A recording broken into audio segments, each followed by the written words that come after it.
Hi, everyone. Welcome back to Tanya for Life. We're in chapter 19. And before we start, we'll just go over a bit of a little reminder of where we are, a little summary of what we're doing here. So first of all, since the Alter Rebbe is the tzaddik and the author of this, the Tanya, we're going to be connecting with him through our learning. And this whole purpose of what we're learning is so that we can refine ourselves to reach higher heights, to create a dwelling place for Hashem in our own heart and in our mind and in our actions and in our speech and in our thoughts, and also in all of our relationships and also in the whole world outside of us. So the Tanya talks about the whole point of it is to elaborate on the pasuk that's in Dvarim, in the Chumash, that says Kikarav elecha hadvar ma'od b'ficha v'avchala soto, that this thing, to do Hashem's will, to fulfill the commandments, is very close to us, and we can really do this. And that's what we're doing. So by really like having the awareness that the strength of the Alter Rebbe, who dedicated his entire life to this, his neshamah is up in Shemayim, and he can really help us by being a little bridge connector to a Kadosh Baruch Hu, and to ask Hashem for mercy on our part, to give us this strength to overcome what we need to overcome in our lives, and to really take in everything we're learning in a way that's practical and will change us. So that's a little prayer and a little meditation or awareness just to keep throughout the whole learning. So here we're going to talk about, in the previous chapter, this is a little summary. The Alter Rebbe began to discuss the hidden love of God inherent in every Jew, by virtue of which it is indeed very near to us to fulfill all the commandments out of a spirit of love and awe of God. He stated that this love originates in the divine soul's faculty of chachma, where the light of the Ein Sof is vested, and that it is this love which causes every Jew to choose death rather than repudiate his faith in God. It was further explained that the divine soul, and thus also the love of God intrinsic to it, is every Jew's inheritance from the patriarchs, who merited to bequeath it to their descendants eternally. Thus, of the 4 questions raised in the previous chapter concerning the hidden love, 2 have been answered already.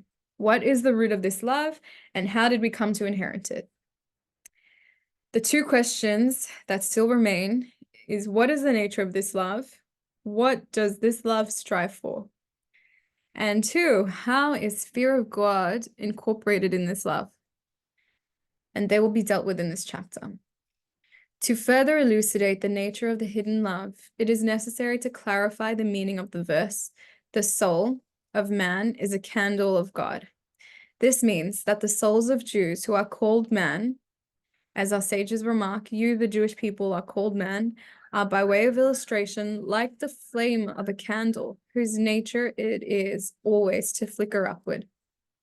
For the flame of the fire intrinsically seeks to part from the wick that holds it and to unite with its source above in the universal element of fire, which is the sublunar sphere, as is explained in Eitz Chaim.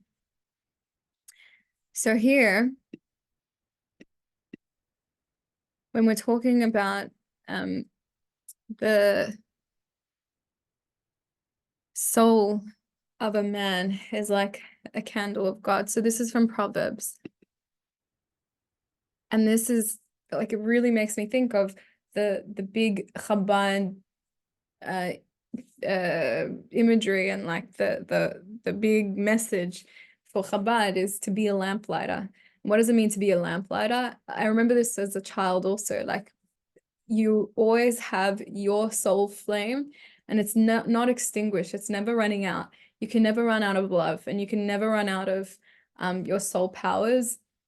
So by sharing it you're actually extending and lighting up another person's life without dousing your flame, without dousing your fire. And that was such powerful imagery, because if we can give and give and give and give in holy ways, then we can make other people feel the presence of Hashem and feel some light in the darkness, right? It doesn't, some people may believe that to give and give and give and give can, douse the fires that you already have.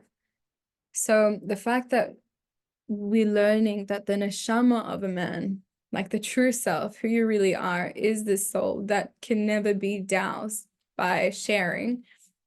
It's very, very powerful. And it talks about the nature, it talks to the nature of the soul, the godly soul, that the godly soul will always look for unity. It will always look for shalom. And that's how you know your soul, like when your soul is there when speaking, or when it's maybe your animal soul.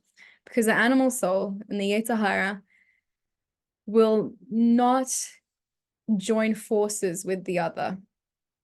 And that's what we talk about all the time when we have a Farbrengen, that when you have two people here together, and they're trying to work on their midot, they're learning Torah to refine themselves.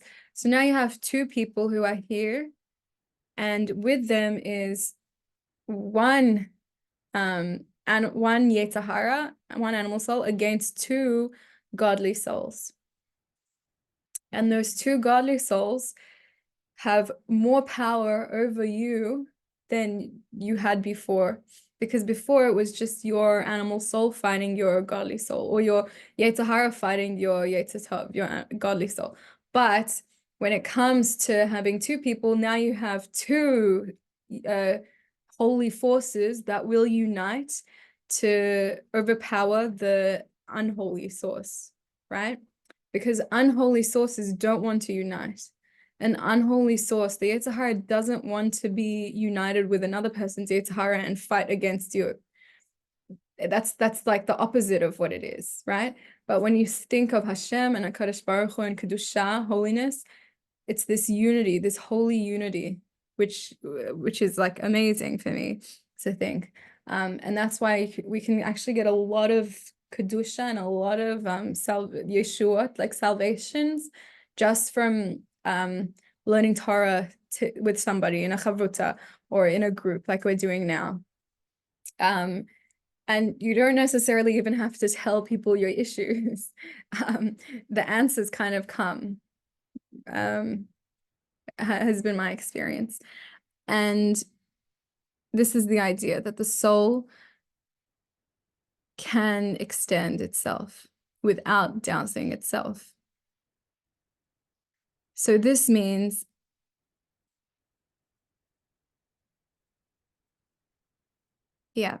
so let's move on further.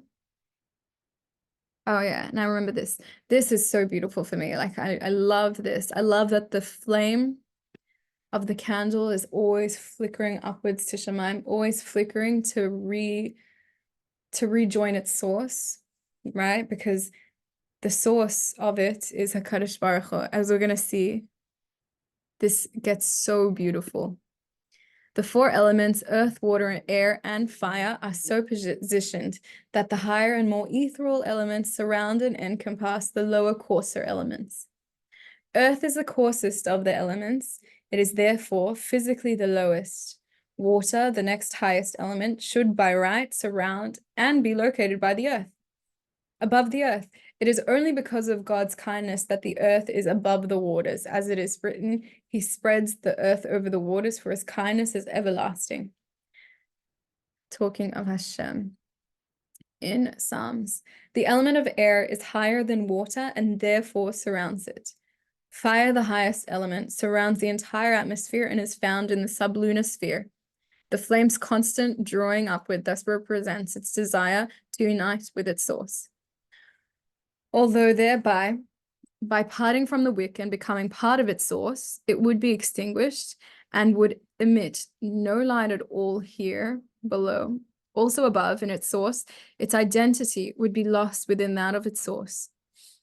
i.e., it would cease, this flame that tries to flicker upwards constantly would cease to be a luminary. For since a candle is ineffective in illuminating its environment when surrounded by the overwhelmingly greater brilliance of daylight, surely within the element of fire itself, its identity is completely nullified. The flame striving to unite with its source cannot therefore be construed as seeking a higher form of existence. Furthermore, this desire for unification with its source, which can be achieved only through self-annihilation, defies the axiom that every existing being desires its continued existence. Logically, then, the flame ought not to draw upward to its source. Yet, this is what it desires by nature, i.e., it constantly strains upward, as though this were its conscious desire.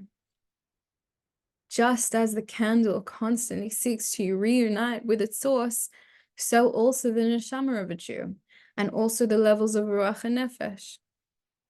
I love this so much.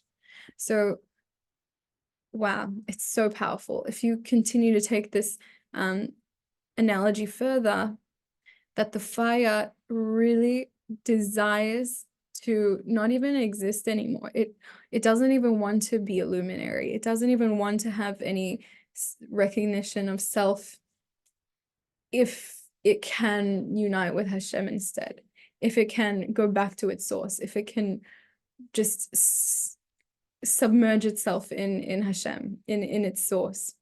And that's so powerful, because that is the experience of the soul, that it is constantly yearning to reunite with Hashem. It knows it's here for a mission. That's important. And it's chosen to be here for this mission. Hashem didn't force it. But the constant yearning and desire is there, and it's probably always just building and building. It's never going to stop. It's connected to the wick of the candle, but just like the flame is connected to the wick on the candle, it is constantly flowing upwards, like constantly flickering upwards. It's never going to stop. And that's the imagery of our neshamah. So whenever you see a candle, you can think of this. Think of the captivity of your soul. Think of the mission of your soul, that your soul is here doing something that it doesn't, in one way, it doesn't want to do, because it wants to be completely united with Hashem. It will never stop flickering to run to Hashem. And on the other hand, it's chosen to be here for a mission, to fulfill Hashem's will and to gain even higher heights that it wouldn't have been able to on its own. So let's delve into that a little bit more. And then we have a beautiful, beautiful meditation from CBTT, from Miriam's cognitive behavioral Torah therapy, that we can use in our prayers every single day, B'ezras Hashem, and even more if you want to. So we have this soul, and this soul is who you are, and it was up in Shamayim with the Kadosh Baruch Hu, enjoying all the delights of infinity, right? Because Hashem is not limited, and Hashem knows us more than we know ourselves.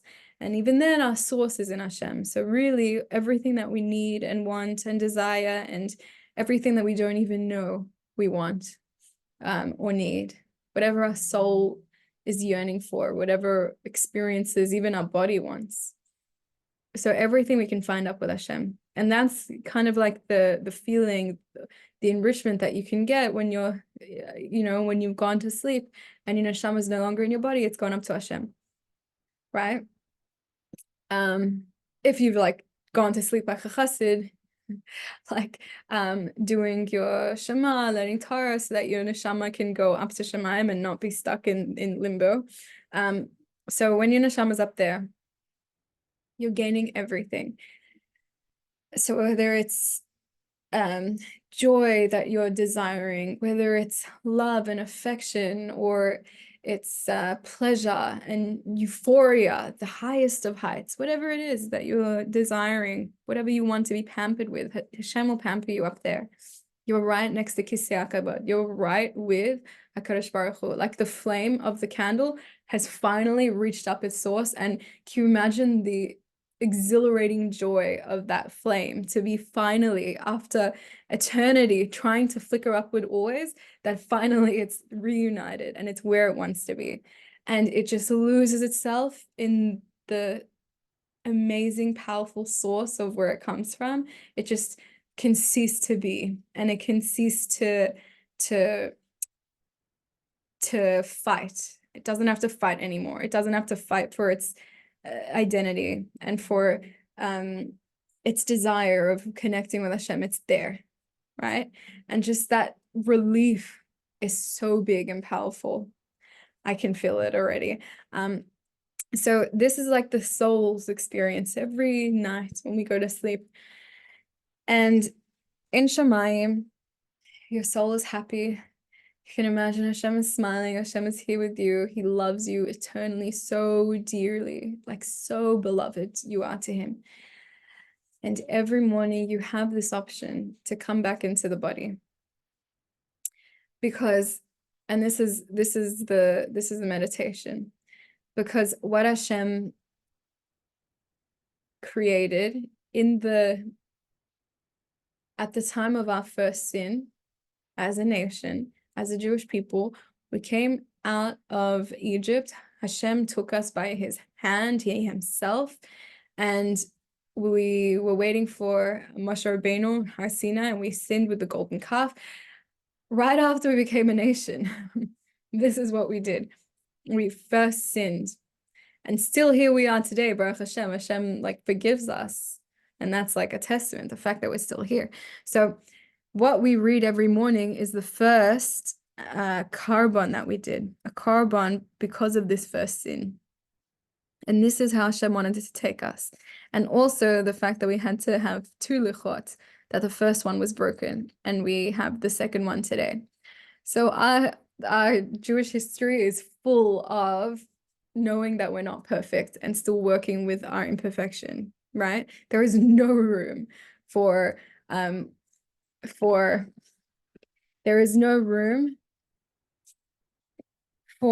judging ourselves harshly. And actually, before I continue with that thought, I actually read in my Torah learning today, Miriam Yerushalmi's Kindness in Marriage book. Wow. So setting unrealistic goals for yourself and then failing to achieve them leads to feeling stressed, inadequate, and angry. When you place such undue pressure on yourself, you create an internal dynamic that can lead you to lose control over your emotions. Feeling angry at yourself leads you to feel less loving and patient, if not downright hostile toward others. Often your closest family members will suffer the brunt of your inner distress. And this continues on. But before that little paragraph, this chapter is called Be Realistic. In this era of instant technology and labor-saving devices, it is easy to lose patience, both with ourselves and with others. We have become so accustomed to immediate gratification that we get frustrated when we fail to see instant improvement in either our own character or in that of our family members, including our spouse. And so this is so prevalent in most people's days, I think, especially in this era, like what's said here, the fact that we're in an era of like technology giving us instant gratification in so many areas of life, in so many ways, constantly, all the time. So let alone talking about self-esteem, right, which comes from the not instant gratification, from being able to extend our time before we get gratification from doing something, right? From that's like the consistency. The more you build your consistency, the more you can build self-esteem, because you're investing in yourself. You're worth something more than to have a quick high now, right? That you can wait for that gratification for later, after you've davened, which is something that you don't feel like doing right in the morning after you've rolled out of bed and you don't have time for anything else, right? Or when you have to learn Torah after you daven, and you have no time or you don't feel like it. So if you're looking for the gratification before or immediately, you're not going to get it in things that are worthwhile, right? Things that are really investing in yourself. And that's definitely what I found. It's usually, and to stay consistent, again, like getting to work every day without being late or whatever it is, you have to work on this consistency in a way that which means that you're putting value into who you are and who you want to be and what the outcomes are. You're putting value in those outcomes. And that's so amazing, because that is such a tikkun that we need to do today. But the interesting thing is, every morning Hashem gives us that opportunity. And the fact that we as a nation were created on the foundation of the fact that we fail and we are imperfect shows us already we can't afford to treat ourselves so harshly and judge ourselves so strongly and so severely. Because if we set up these goals, like Miriam talks about spiritual guilt, Bezrat Hashem she's coming out with a Tanya book, which will make Tanya share the Tanya and CBTT in a way that's practical and easy to understand and apply in your life. And part of it is talking about this spiritual guilt, right? The whole Tanya is called the book of the Beinonim. So what we're reading, basically the book of the Beinonim. And that's like where we want to strive to be. It's not the book of the tzaddikim. It's the book of the Beinonim, right? So that's where we have to strive for. And we learned it already, but I'm going over it again because it's so important to remember this spiritual guilt and to let go of not being a tzaddik, because most of us are not born as a tzaddik. Most of us don't have the soul for being a tzaddik. Yes, we can work on it, and we can reach higher levels, and Hashem can give us a new soul, so to speak, that is on a higher standard than our previous one. And that's like how we go from like Russia to Russia Varalo and Russia Varalo for Russia Vatovlo and Beinoini and Bezrat Hashem, and like it keeps going higher and higher. My internet connection is unstable. So it keeps going higher and higher. But we must not be judging ourselves by a level that we are not at. And also we learned already that when you reach already the level of a Beinoini, you should never think you've made it. You should never think, oh, I'm here. This is who I am. This is where I am. Because at any point, any moment, Hashem can take away your da'at for humbling you. Most of the time, the reason will be to humble you.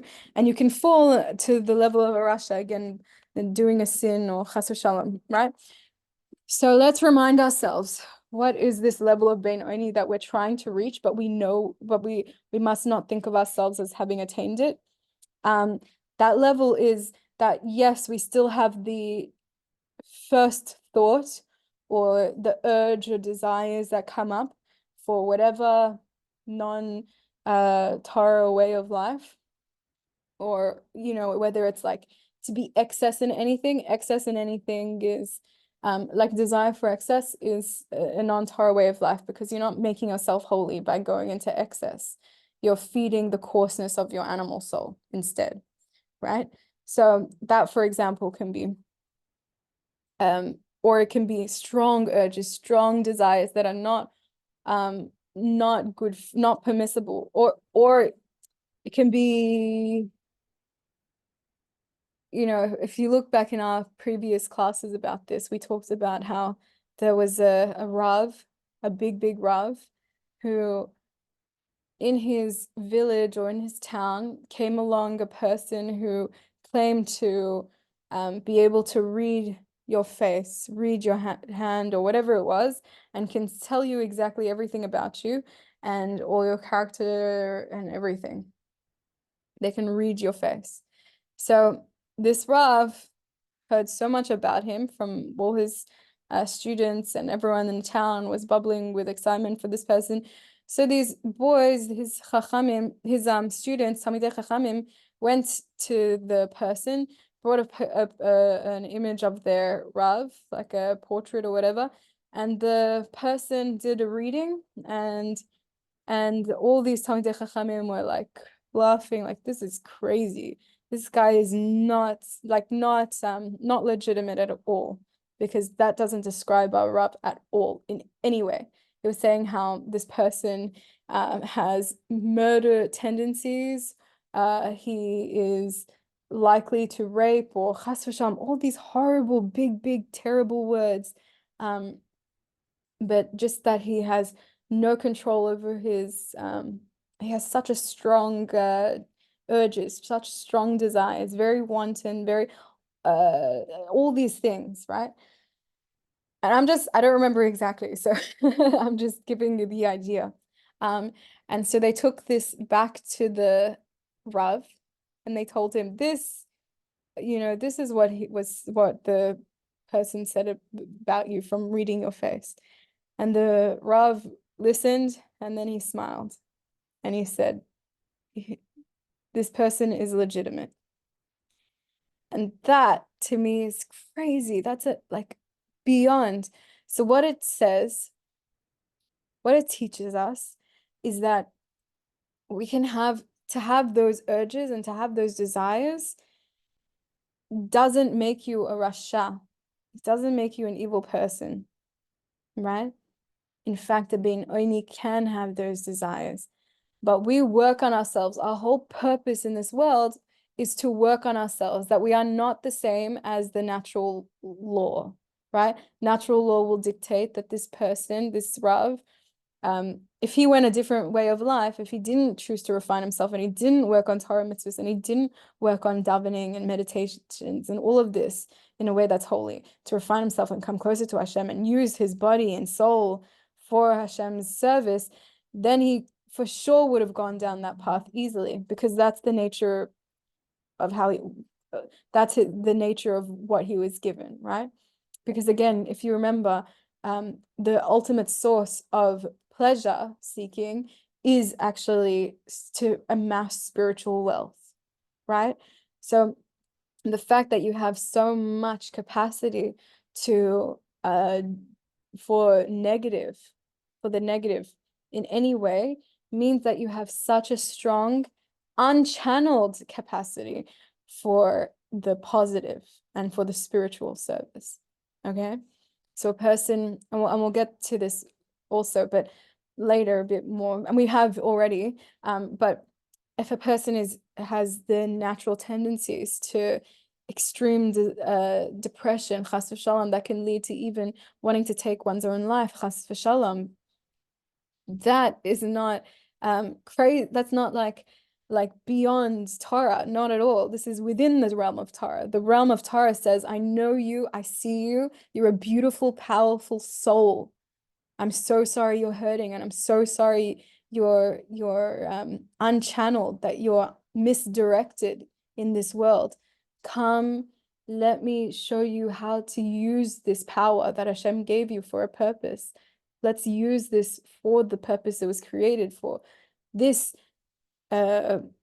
depression that feels bigger than you, that you can't control, it's from your animal soul. It's in your soul. Hashem gave you the DNA of the water element in such a magnified high way that it's actually there so that you can connect with him. It's there, so it's the power of the imagination, and it's the power of slowness, of intelligence, of the mind. It's there so that you can build a connection with Hashem. That's its purpose. It's there so that you can be slow, and you can meditate, and you can really absorb the Torah that you're learning, not just read it, not just learn, but really envelop yourself in Hashem's holiness and connect your mind to and your heart connects to what you're learning. And that happens through meditation, and that is the power of the earth element, which everyone has. all right? But some people have more than others. And those are the people who often can come down to the level of such pain that they want to chas v'shalom go the other way. So if you look at this, it's like all the elements, if we're going to run by nature and not be guided by Torah and not be guided by this way of seeing things and like taking our soul and using its gifts, right? Then they will be used against us. There are other forces that will take it. Like the Yetzer Hara will take our beautiful, powerful, magnificent soul powers and claim it for itself, which you know, all of those things happen in. So by claiming it, what does it mean to claim it? It means when you're davening, you're opening up places within your body, you're kashering your body to be able to receive your soul. Once you've davened, great. That's not the last step. Then you do your Torah learning. You have to do your Torah learning after you daven. And I've been told even better to cut your davening shorter, make it shorter if you don't have the time, or if you can't for whatever reason you can't do it all in one go. Like you can't just daven a lot and then learn a lot. Like it's better to just daven smaller, do like the minimals at least, and then learn. It's so important to learn. And the Rebbe, and I've said this before, but the Rebbe also said that it's dangerous not to learn Torah after davening. Why? Because now you've accepted so much of your soul into your body. Great, but it needs a nourishment. It needs to be claimed. If it's not taken claim, if you don't take the claim over your neshamah and your neshama's soul powers, then there will be other forces that will claim it. And chas v'shalom, we can't handle that alone, right? So by learning Torah, we build a fence around our mind, around our sechel, and we claim our soul powers, right?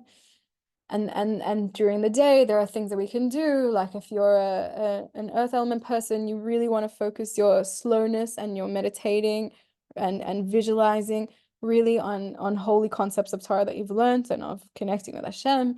A person of fire element, you really want to focus on seeing like awe and wonderment of God through which only really happens through your learning Torah, that you get to know Hashem and how amazing He is and how sensitive He is to us and how powerful He is to us and all of this, that you get to build an awareness of Hashem in your daily life. And for air element, you want to rectify your speech, so you give brachas, you filter what you say, stop yourself from saying things that are not positive and encouraging and enriching and uniting, shalom, which is also the power of the fire element to restrain you, to hold you back in a holy way, so that what comes out is holy. So what comes out is the part of the air element. And then you have the water element. You use it for a holy way by enjoying, really allow yourself to enjoy the experience of learning Torah and connecting with Hashem. If at first you don't enjoy it, that's fine. You can always find something to enjoy. If you enjoyed one thing, that was worth it. And you're going to build it up and you're going to see that your klippot are coming off, your coarseness is coming off, you're shining your diamond in the rough. And now it's going to get to a place where it is so enjoyable to learn Torah. It is so enjoyable to completely immerse yourself in HaKadosh Baruch Hu. And that's the yearning and the feeling of your soul longing for Hashem, like the candle, the flickering flame that's always yearning to feel that relief of being completely submerged in its source. And so we started this off by saying, talking about this meditation that I want to share with you, is so that your neshamah every morning when it's up there being pampered by Hashem. And again, so important. I remember learning in Miriam Yerushalmi's book and teachings, kindness in marriage, and she was saying how don't expect to be pampered in this life. If you expect to be pampered, as a wife in this life, whatever it is, it's going to be very hard to continue with your mission without getting upset and without wanting to give up. Or there'll be so many reasons, right? That so many reasons not to do the holy, refined thing. Because we're not actually here to be pampered in this life.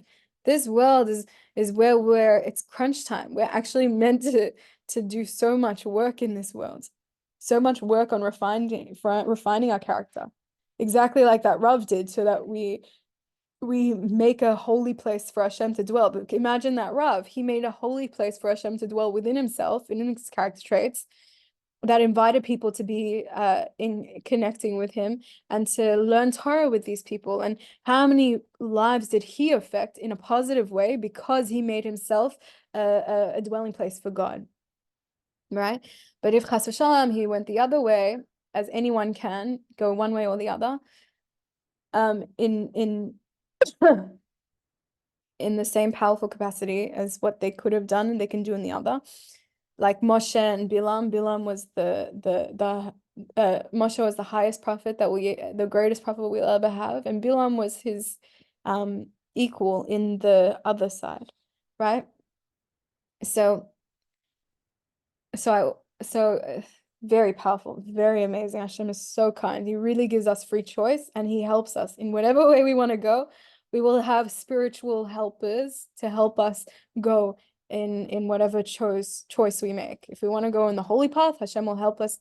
We will have helpers, spiritual helpers, to help us get there. If we want to choose the chas v'shalom unholy path, we'll have helpers to get there. So be careful what you wish for.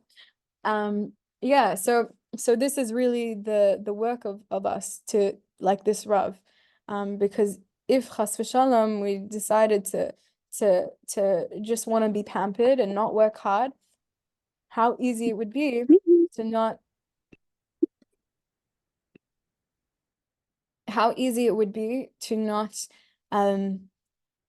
to not be a lamplighter, and to not light up the world, and to see the world in even more darkness, and to contribute to that darkness. Chas v'shalom, it is very easy. So we can either be a lamplighter, contribute to the lightness in the world, and help others see that, oh, Hashem exists. Just by us working on ourselves, just by us being a dugma chayil, we can really make people see, oh, Hashem is here. There is goodness in the world. And that's the power of being a lamplighter. That's the power of the soul's light, that it always wants to shine and it always wants to connect to God. So we can lend ourselves that power. We can jump on that power. So I'm not sure where we are.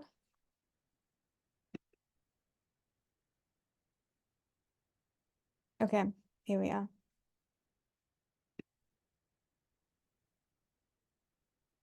Okay, so I think we'll end with a meditation here.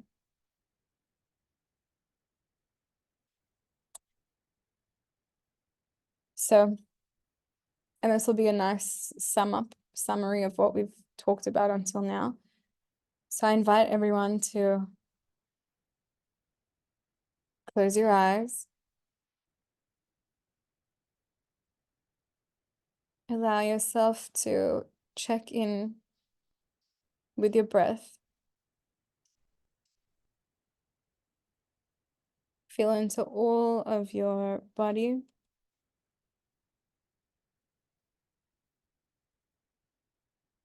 And imagine all of this beautiful creation of Hashem.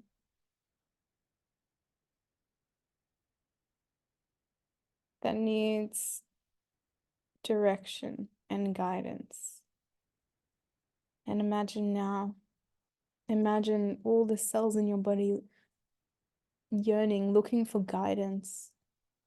That uncertainty. Imagine feeling it in all the cells in your body. Beautiful creation of Hashem.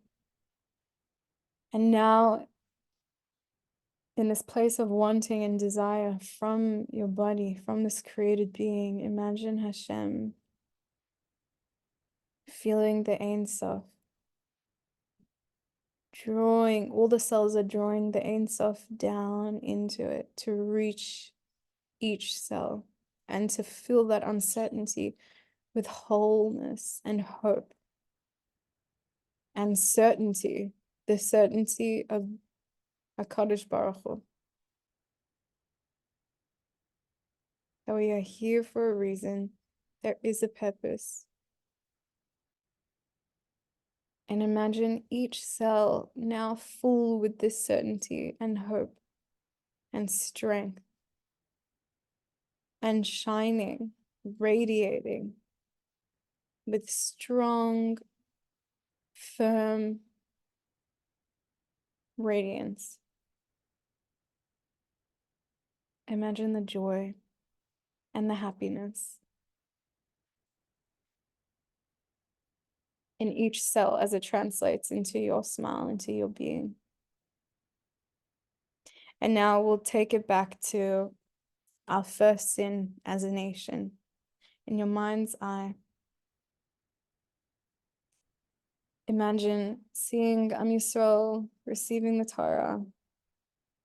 And then as Moshe Rabbeinu hasn't come down yet, they miscalculated the timing. Now they've turned to the golden calf. What they saw is to take Moshe Rabbeinu's place.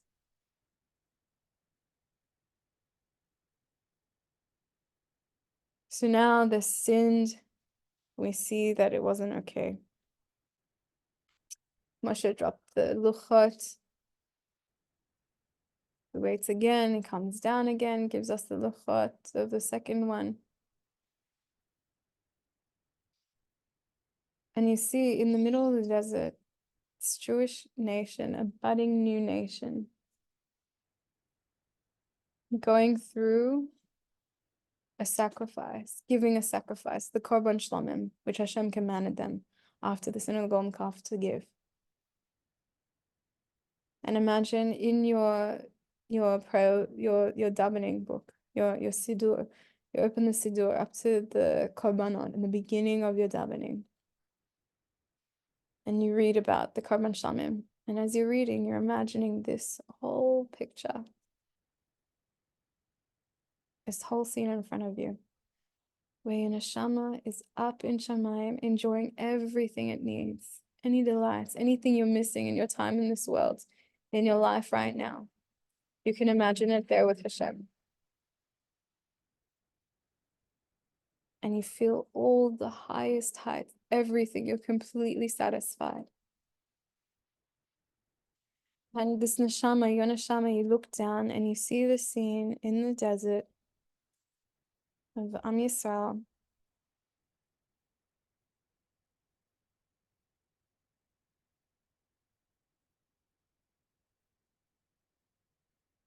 And Hashem asks you, do you want to return today? In fact, Hashem asks everyone, who wants to go down today? And even though you have such a strong relief and excitement and joy and everything in such beautiful capacity that you're feeling it with Hashem, you see the will of Hashem. You see the fact that the animal soul is down there, the animal soul which sins, the animal soul which has such coarseness, such high powers of all of these elements.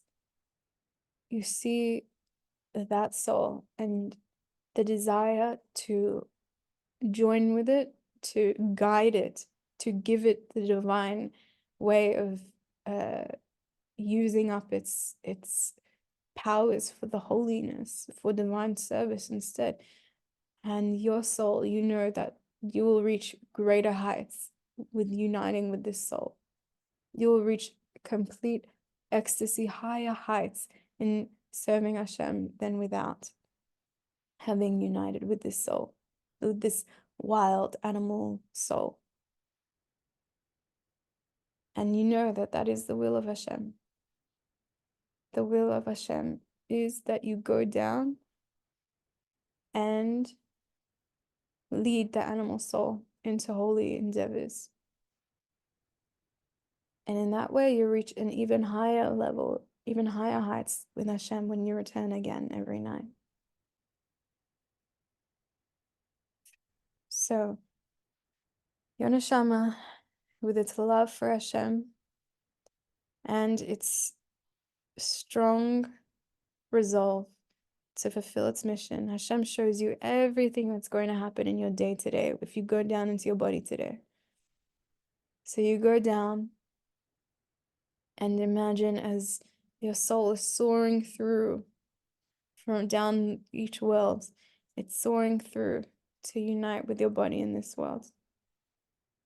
Imagine just before it comes into your body, this massive cauldron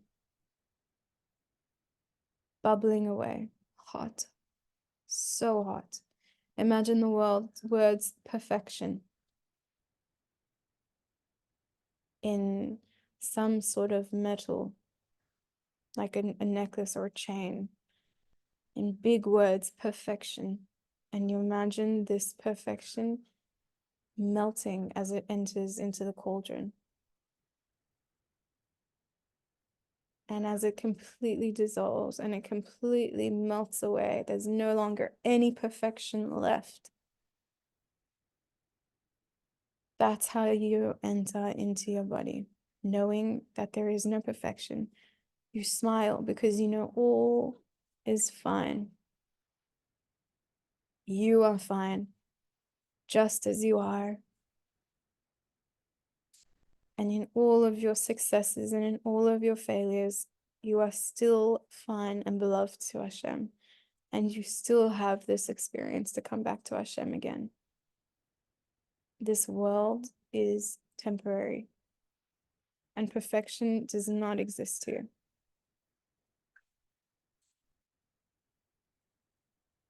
So armed with this knowledge, with these gods of wisdom to protect your heart,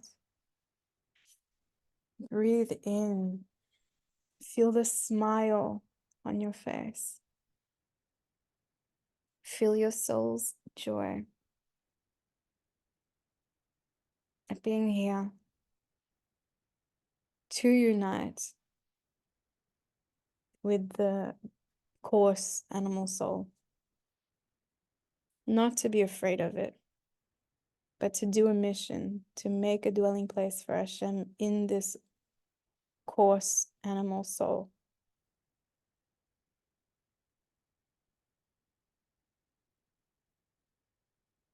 In a joyful way, we serve Hashem.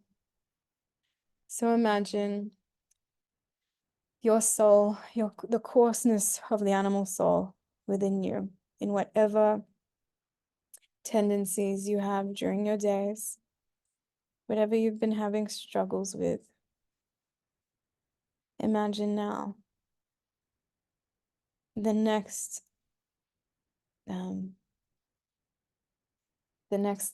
phase, which is to sacrifice that animal soul.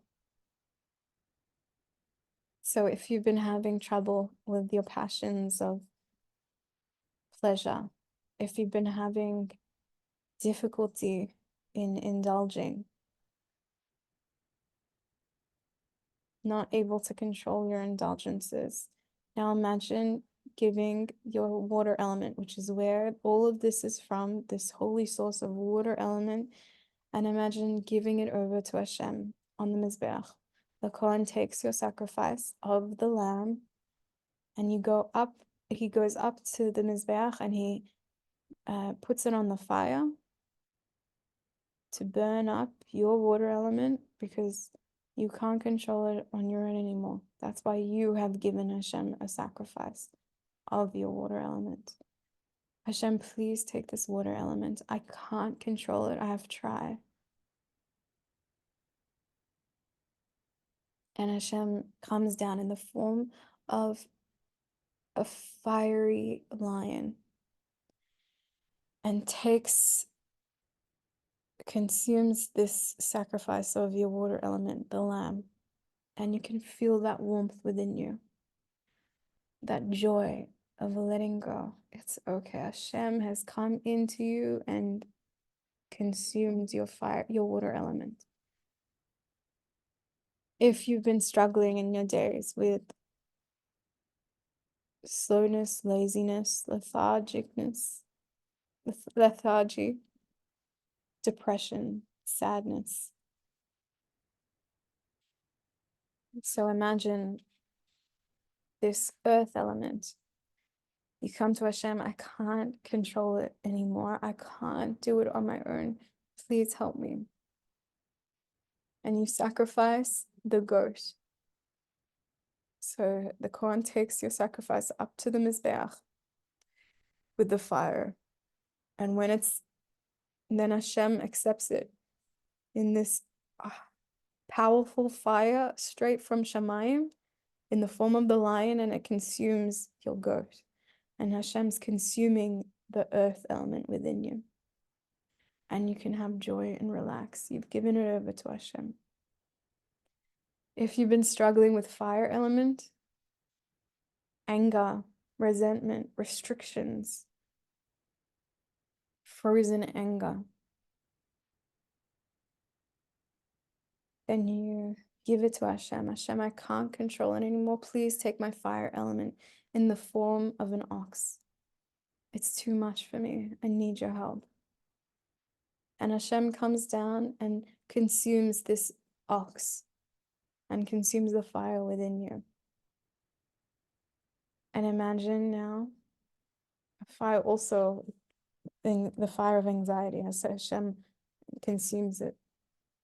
So if you've been struggling with your speech, your air element, Hashem, I can't control it. Please help me. Take this dove take my air element in the form of a dove and accept this sacrifice. And Hashem comes down and consumes the air element within you, consumes the dove in front of you. And now that you have given over your animal soul to Hashem in this time, as it plays up during the day, that's fine. Don't judge yourself. It happens. It's meant to. But keep giving the sacrifice over. If it happens, you think of this sacrifice again, and you give over the exact element you're having issues with. And over time, your godly soul will be able to have strength over your animal soul. Your animal soul will start to desire Hashem. It will start to desire the holy way of your godly soul.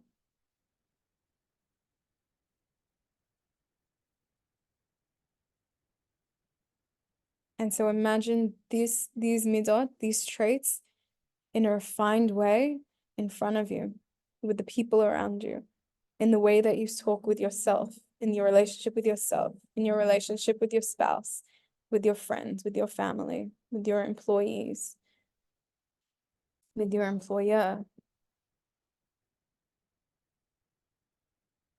And see that you are doing the work of your mission in this world, your soul's mission, to create a dwelling place for God in yourself, in your animal soul, and in Hashem's world. You're being a lamplighter, like that candle flickering to join up with Hashem, and yet making more candles lit. Now I invite you to bring your awareness into your body again. Using your senses, become more aware of your surroundings. Allow yourself to come back to the present moment and open your eyes when you're ready. Thank you so much for joining us this week. B'ezrat Hashem, we will see you again next week for chapter 19, part 2.